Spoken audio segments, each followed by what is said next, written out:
Yes, hello. Hello guys, andito tayo ngayon sa Manila Bay, Dolomite Beach, na kung saan at alam naman natin na itong Dolomite Beach ay isa sa mga legacy ni PRRD. Yan, no? Ngayon, ang naisipan namin na dito mag-Kalye survey at meron kaming isang katanungan lang na ngayon ay nagiging usapin sa bawat Pilipino. So ito yung aming tanong. Ito yung guys. Ayan, approve sa Pilipino ang war on drugs. Kaya nga tingnan natin yung survey natin. So ang naka-survey po rito ay 88% approved sa the war on drugs ni Duterte. So tingnan natin kung ano opinion ng ating mga kababayan. Ano? Tara. Saan tayo? Wala mang halos tao dito. Diyan tayo. Gusto mo tanongin natin yun? Ay, wag, may bata eh. So dito tayo. So tingnan natin guys. Ito si kuya oh. Pakistan ito. Oo. So tingnan tayo guys. Survey lang. Ito lang tatanong namin. Ayan, ay pamilyar naman kayo dyan, di ba? Pabor ba kayo sa war on drug ni PRRD? Kasi di ba mainit sa may Senate ngayon na pumunta si PRRD tapos tinatanong yun sa war on drug niya. Kaya sir, pabor ba kayo sa ginagawa ni ginawa ni former President PRRD na war on drug? Pabor ba kayo o hindi? Kasi nabawas talaga yung ano yung mga adik sa sir. Pabor. sa atin. Yun nga lang, sa iba kasi hindi pabor kasi yung iba namatayan. Sinisisigaw ko si PRRD na maraming namatay sa kanya sinisisig. Pero ang totoo sen, luminis ang Pilipinas kay Duterte Sa war on drug. Pabor si sir. Ikaw sir? Ikaw sir. Ganun din ako sa Ganon din. Pabor din. Ikaw sir, ikaw. Pabor. Ikaw sir. Thank you sir ha. Okay naman interview sir. Ayan sir oh. Yung Mahigit kasi nausapin to sa about sa war on drug ni PRRD. Pabor ka ba sa ginawa ni PRRD? Yes, pabor na pabor dahil sa war on drugs. Marami ang nagbago ng mga addict. Sumuko yung mga pusher. At yung iba na dala sa rehabilitation. No? So naging maganda ang takbo ng Pilipinas nung ni dating Presidente Rodrigo Roa Duterte ang war on drugs, kaya maraming nagbago at naging maganda ang takbo ng ating bansa.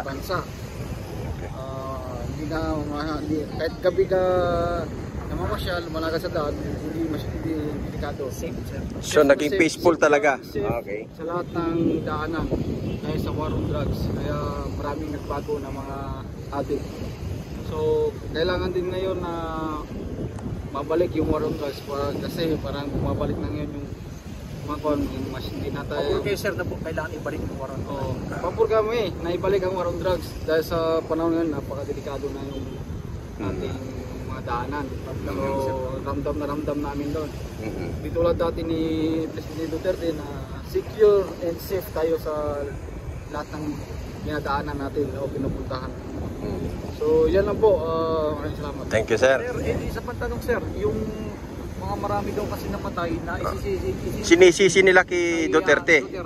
So ano masabi mo dun sir? Actually naman, yung mga namatay, yun naman yung mga nanlaban. Nanlaban yun sila. Pinaliwanag naman. Hindi naman yun na kusa na pinatay talaga. Kusa naman sila pinapasuko at binigyan na sila ng warning ni Presidente Duterte para sumuko at magbago. Updated si sir. Okay. Ayan. So salamat sa marami sir sa opinion. Davao. Sulit Davao. So shout out sa Atanan. So yun.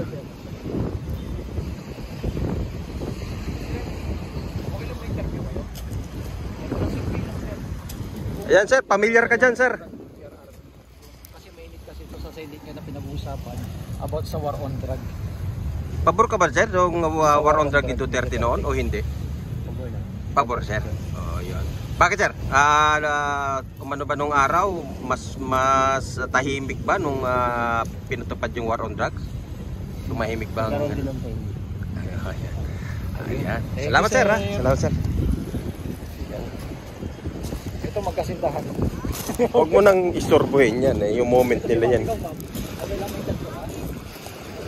Si sir oh, sigurado, pamilyaran. Sir, okay lang may interview. Sir, about sa war on drugs lang. PRRD. Sir. Ay, si sir. Ma'am, interview lang. No, kuya, no. No. Pass. No, anak sir. Sir, ma'am, pwede kayo interview. Ito si sir. Sir, okay lang may interview ka? Ito si ma'am. Ma'am, okay lang interview lang. Kamusta yung lolo? Maganda ba? Ayan, si Duterte naman may gawa niyan.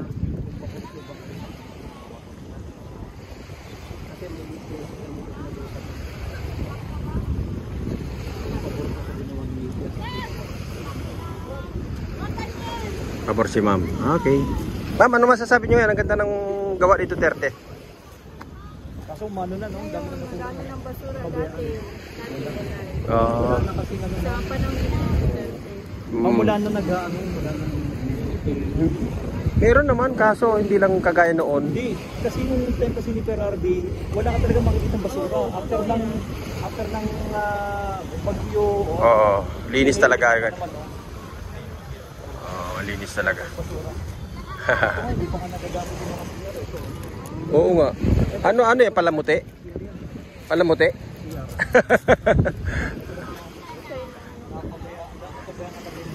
Ayan o.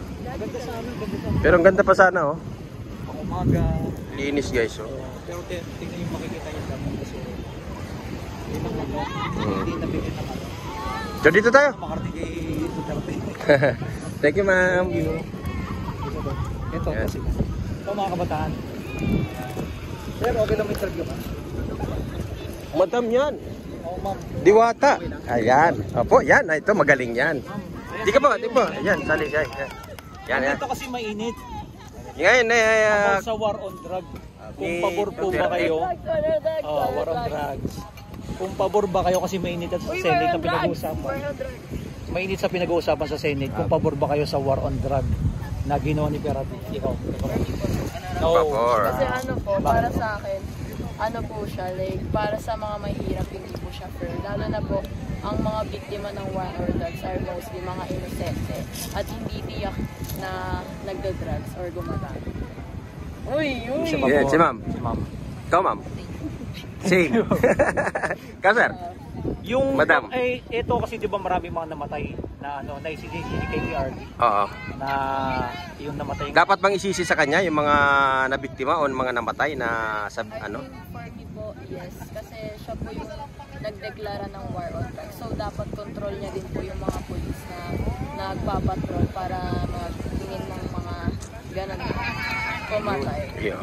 Kasi for me po, masyado po nilang nagamit yung kapangyarihan nila to the point na hindi na po right yung ginagawa nila sa mga tao. Wow, ganda naman ang paliwanag ni mukhang talagang For the next president ng Philippines. Next Hontiveros. Thank you po. Thank you. Next Hontiveros, ang ganda ng kanyang paliwanag. Okay na. Ganda. Opo. Okay. Korean yan. Merong hindi pabor. At ito, magagaling to, mukhang magpupulis to mga. Ayan, magaling to.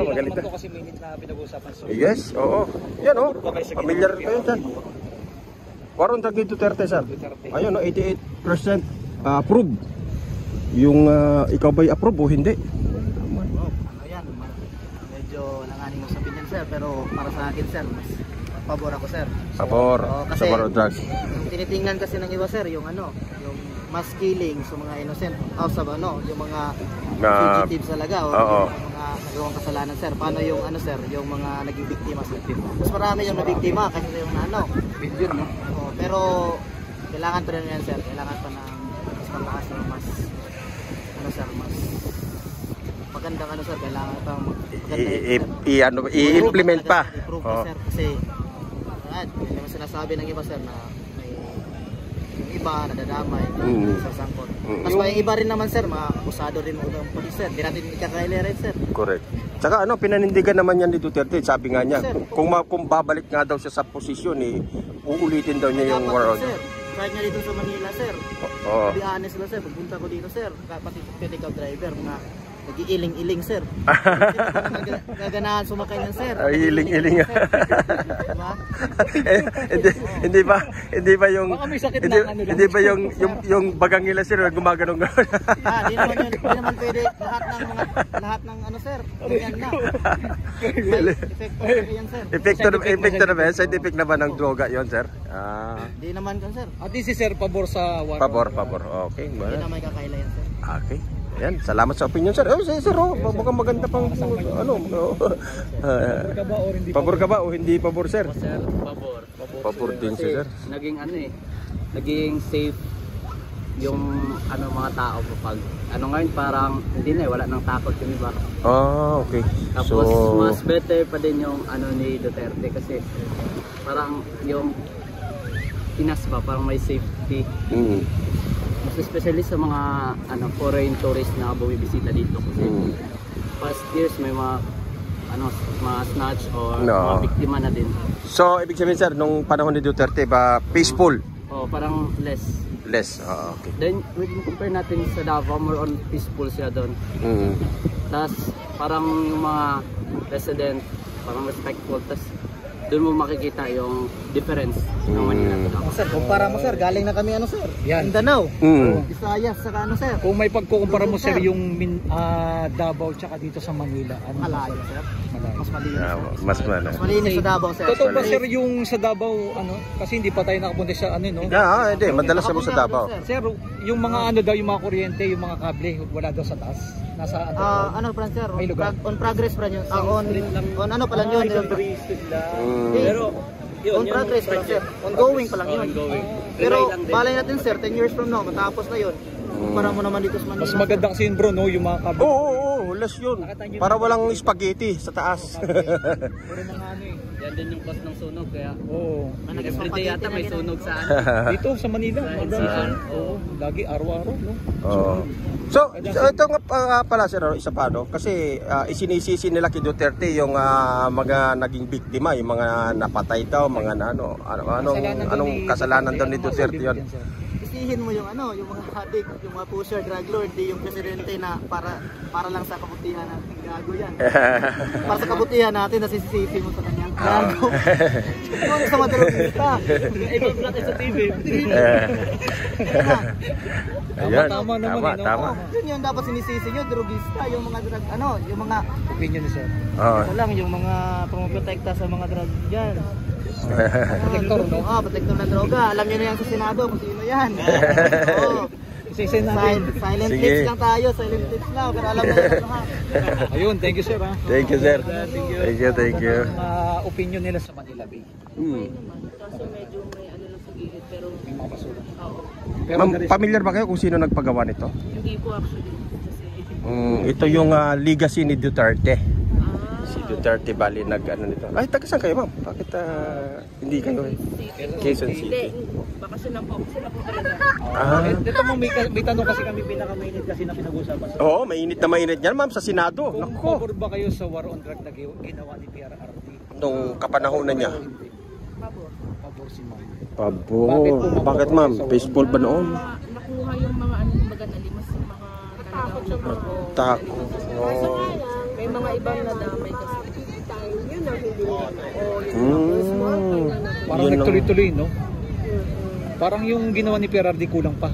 Di ba tapos kasing term niya na eh. sabi niya sa Senado kung bibigyan daw sa ulit ng pagkakataong maupo. Babalik daw ulit niya, doble pa. Pabor ba kayo doon, ma'am? Ako hindi. Hindi na, okay na. Para sa akin oo. Kasi para talagang malinis talaga pero dapat yung mga victim na damay din. Yun talagang Kasi yung una yung parang yung mga mastermind. Kasi yung nakukuha niya yung Oo. ano lang, Yung dahon-dahon lang, sanga-sanga. Small time eh. Okay. Pero wait lang po, yung pang-interview ay para sa TV po ba yan o sa ano? Vlog, ma'am. Vlog lang to, ma'am. Wala na Vlog lang po ito. Sa YouTube po, sa YouTube. Mapapanood kayo sa ano Sa YouTube. Mga media, mainstream media. YouTube lang po, YouTube. Over si ma'am, tapos pag naupo si ano. Yabagis, sir. Dami. Parang hindi maubos-ubos yung ano, bro. Okay naman. Parang hindi pa nila masyadong natunaw lahat. Hindi nakuha yung ugat. No, hindi nakuha yung ugat. Thank you, ma'am. Ma'am, okay po, ma'am. Yabagis vlog po. Doon niya makikita. Sayang, hindi ako Central po. Sa Central. Hindi ako napagdala ng sticker. Ito malapit. Sige ho, thank you. Thank you po. Yabagis vlog. Facebook, YouTube, and TikTok. Yun.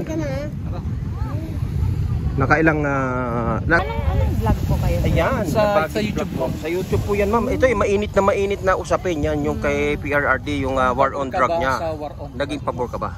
Pabor sige. Okay. Bakit po? Kasi dumadami ang kasamaan at ano ba tawag doon? May ibang term doon eh. Yung salot sa lipunan. Kriminal. Mga kriminalidad. Mga salot sa lipunan. Opo, totoo. Kung sabi nga ni Duterte, ma'am, nung in-interview siya, ay kung bibigyan siya ng pagkakataon na makabalik sa pwesto, uulitin daw niya at doble pa. Why not? Pabor. Oo, pabor. Wow. Kasi Mama. katulad ni Tahay, sasabihin ako, quick story lang. Opo.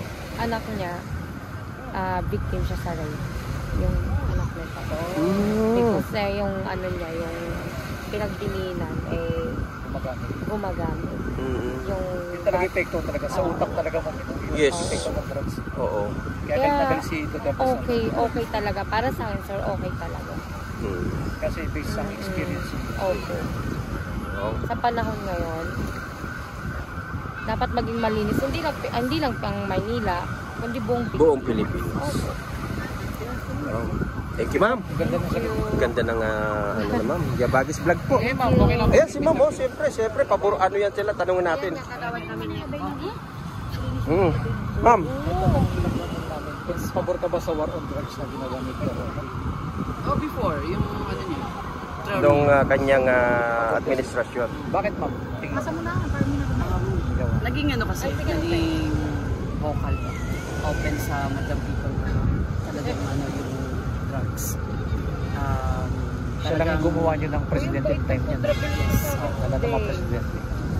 Pero sa ngayon kasi, Sabi niya sa'yo. ano naman, war on drugs pa rin naman. Na continue pa rin naman. Ang problema lang ngayon, Iba yung ginagawa.